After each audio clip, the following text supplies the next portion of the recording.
Assalamualaikum warahmatullahi wabarakatuh. Perkenalkan, nama saya Benedictus David Ricardo Sinaga dengan NPM 182220161 dari kelas 3 Logistik A, mata kuliah Kapital Selekta. Pada kesempatan kali ini, saya akan membahas top 3 materi dari mata kuliah Kapital Selekta. Yang pertama ada Green Logistik. Green Logistik adalah praktik manajemen rantai pasok yang menitik beratkan pada efisiensi energi dan pengurangan dampak lingkungan, seperti emisi karbon, polusi, dan limbah. Tujuan dari adanya Green Logistik tersebut untuk mengurangi dampak negatif logistik terhadap lingkungan. Selanjutnya, ada meningkatkan efisiensi operasional dengan memanfaatkan teknologi hijau. Dan poin terakhir, ada mendukung pencapaian target keberlanjutan global. Green Logistik juga memiliki kelebihan, di antaranya yang pertama ada efisiensi biaya operasional, di mana dengan penggunaan bahan bakar yang lebih hemat dan pengelolaan limbah, biaya operasional dapat ditekan. Yang kedua, mendapat reputasi positif. Perusahaan yang menerapkan Green Logistik mendapatkan citra yang baik di mata pelanggan. Ketiga, ada kepatuhan regulasi, di mana memenuhi regulasi lingkungan yang semakin ketat, baik dari pemerintahan dan internal perusahaan tersebut. Dan poin yang terakhir, daya saing. Produk dengan jejak karbon rendah menjadi lebih diminati oleh para konsumennya.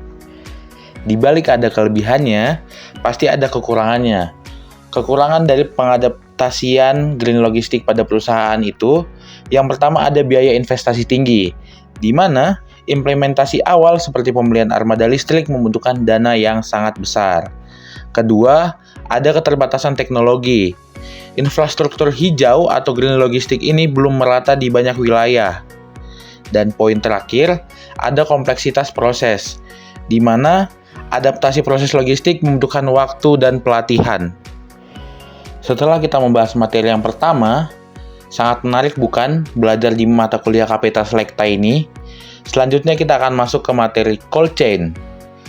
Cold chain adalah sistem logistik yang dirancang untuk mempertahankan suhu tertentu sepanjang rantai pasok, khususnya untuk produk yang sensitif terhadap suhu seperti makanan, obat-obatan, dan vaksin.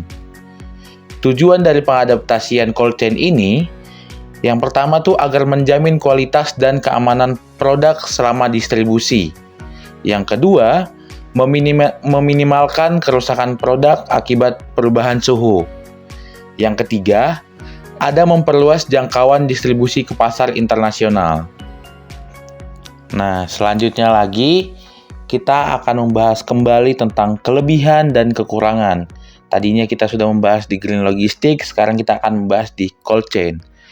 Kelebihan yang pertama pada adaptasi cold chain ini, yang pertama, kualitas produk terjamin. Produk tetap segar dan aman hingga sampai ke konsumen. Yang kedua, mengurangi kerugian, di mana penanganan yang tepat meminimalkan resiko kerusakan produk. Poin terakhir atau kelebihan terakhirnya, ada mendukung kesehatan publik, terutama untuk distribusi obat-obatan dan vaksin. Nah, kita bahas lagi setelah adanya kelebihan.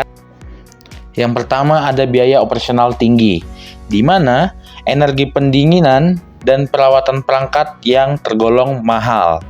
Kedua, ada ketergantungan teknologi.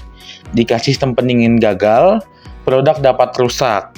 Dan yang terakhir, kekurangan yang paling sedikit agak krusial, ada regulasi ketat, di mana memerlukan kepatuhan terhadap berbagai standar internasional, bukan hanya standar nasional atau internal perusahaan saja. Kita akan masuk ke materi terakhir, atau materi yang sangat kita tunggu-tunggu, yaitu halal logistik.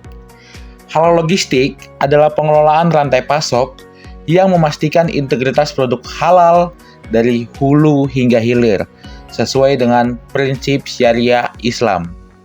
Tujuan dari adanya halal logistik ini adalah untuk memastikan tidak adanya kontaminasi silang antara produk yang halal dan produk yang haram.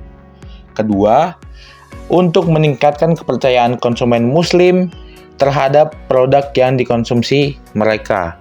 Dan yang ketiga adalah untuk mendukung ekspansi pasar halal global. Selanjutnya, kita akan membahas kelebihan dari halal logistik ini. Yang pertama, ada pasar yang luas, di mana permintaan produk halal terus meningkat di tingkat global, bukan hanya di nasional saja, tapi sekarang sudah meningkat di tingkat globalnya. Yang kedua, ada kepatuhan religius, di mana untuk memenuhi kebutuhan dan kepercayaan konsumen umat beragama Muslim. Ketiga, ada reputasi positif. Jadi, kalau perusahaan itu menggunakan halal logistik, itu menunjukkan komitmen perusahaan terhadap kehalalan produk mereka dan siap diperjualbelikan di pasar halal global. Nah, pasti ada nih kekurangan dari halal logistik itu. Yang pertama, ada biaya sertifikasi tinggi, di mana proses sertifikasi halal membutuhkan biaya dan waktu. Yang kedua, ada keterbatasan infrastruktur.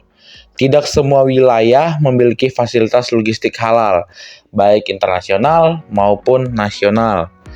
Yang ketiga, adanya tantangan global, di mana beragamnya standar halal di setiap negara, baik di Indonesia, di Eropa sekalipun. Cukup sekian hasil dari presentasi video yang bisa saya dapat berikan. Kurang lebihnya mohon dimaafkan.